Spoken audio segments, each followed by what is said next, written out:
So I'm reading this book, Rich Dad, Poor Dad by Robert Kiyosaki. And I end up getting to lesson number 4.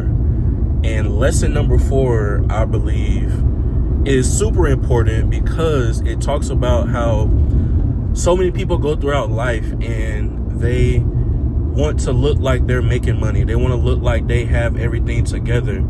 And there's a phrase that I heard growing up, and it was called keeping up with the Joneses.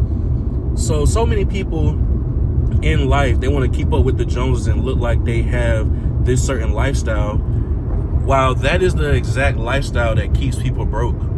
Like, you go and let's say you're working at your job, and then you go and you start buying luxuries like watches and cars and, you know, homes that are much more than you can afford at the moment, just because you want to look like you actually have this lifestyle when internally you are actually struggling. And that is a huge problem. And I realized that I was like that, you know, being an engineer, working a job. And it's like, man, I went to school to become this engineer so I could make all this money. And then I make all this money. Now I got to show that I make all this money. When in reality, it's not the time to do that. What I've discovered is that how you end up really being able to buy luxuries, which there's nothing wrong with buying them, is you need to go and buy assets first.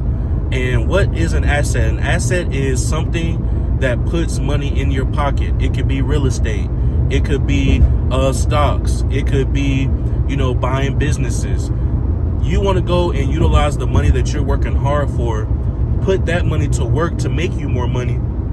And now you can utilize that money to go buy the nice cars, to go buy the nice watches or the nice clothes or whatever it is you want to buy.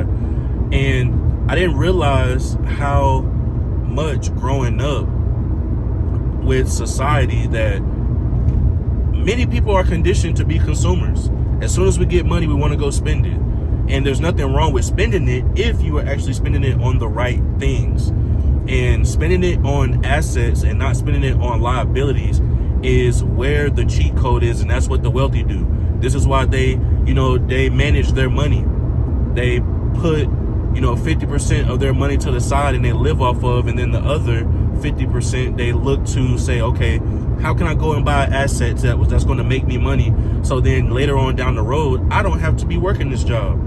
And that is a different shift in your mindset that has to happen for you to be able to really grasp that. So I just wanted to come and share that with you. I hope that was actually helpful, and I will catch you in the next video.